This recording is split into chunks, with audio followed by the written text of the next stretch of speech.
Every morning, as the sun began to peek over the horizon, the beggar would shuffle toward the busy marketplace with his bowl clutched tightly in his hands. His clothes were nothing more than tattered rags, worn thin by years of hardship and neglect.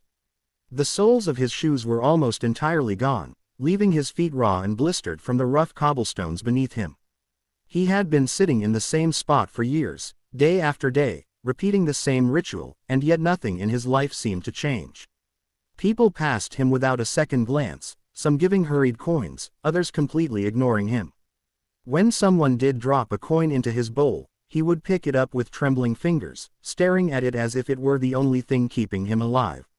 Still, it never felt like enough. In his mind, he was trapped in a cage of poverty that seemed impossible to escape. He muttered the same words each day. I am poor, I have nothing, someone please give me a coin. The repetition had become almost automatic, a mantra of defeat that had seeped into every corner of his life. The beggar's world was small and colorless. He rarely spoke to anyone, not because he didn't want to, but because he had convinced himself that no one cared. Children would run past, laughing and playing, their mothers tugging at their hands, and he would watch silently, imagining a life that seemed so far away from his own. In the evenings, he would return to a makeshift shelter, a cardboard box tucked in the corner of a deserted alley, and stare at the few possessions he had. A threadbare blanket, a chipped bowl, and a worn-out book whose pages had long since turned yellow. He had long ago stopped dreaming of a better life, believing that he was destined to endure the same fate forever. But life, as it often does, has a way of shifting in unexpected ways.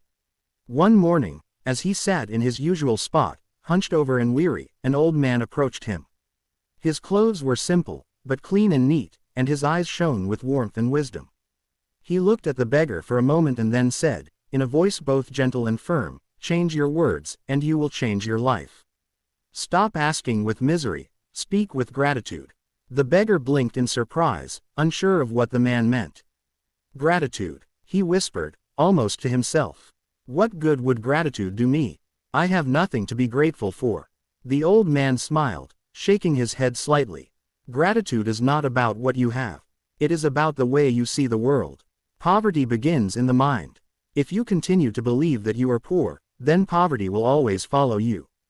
But if you start seeing even the smallest kindness as a gift, then doors you never imagined will begin to open. That night, the beggar lay in his cardboard shelter thinking about the man's words. They stirred something inside him, a tiny flicker of hope that had been buried under years of despair. For the first time in as long as he could remember, he wondered what might happen if he changed the way he spoke and thought. Could it really make a difference? The idea seemed almost absurd, yet he could not shake the old man's words from his mind. The next morning, he returned to his spot in the marketplace, but this time he did something different. He straightened his back, lifted his chin, and smiled at the first person who walked by. When someone dropped a coin into his bowl, he looked up, met their eyes, and said, "Thank you for your kindness. May your wealth grow as you help me." People were taken aback at first. They were not used to a beggar thanking them so sincerely. There was no pleading, no despair, only warmth and appreciation. And slowly, as the hours passed, more people began to stop. Some gave coins, others small gifts, and some even paused to speak with him for a few moments. The beggar felt a strange new emotion, connection. For the first time, he realized that people did not only give out of pity, they gave because they were touched by his gratitude. Days turned into weeks, and with each passing day, his life began to shift in subtle but powerful ways.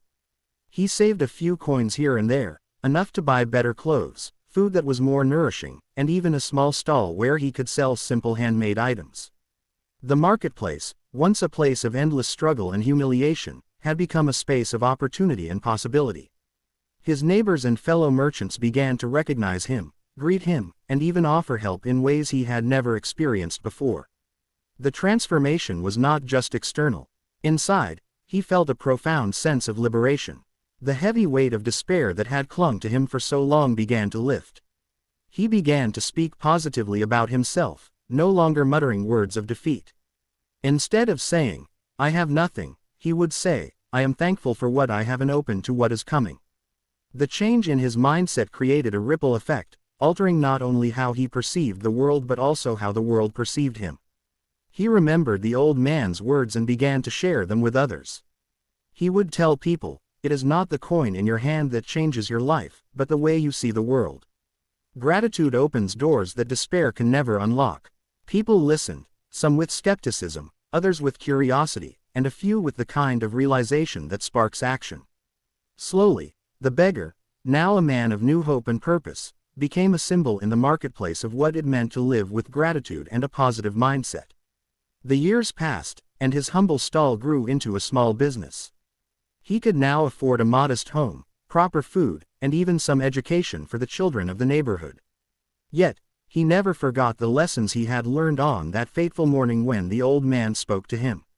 Every day, he would remind himself and others that the power to change one's life begins not with wealth or opportunity, but with a shift in mindset. Sometimes, in quiet moments, he would look back on the long years of struggle and feel a mixture of sorrow and gratitude. Sorrow for the years wasted in despair, but gratitude for the lesson that had come just in time to change his destiny.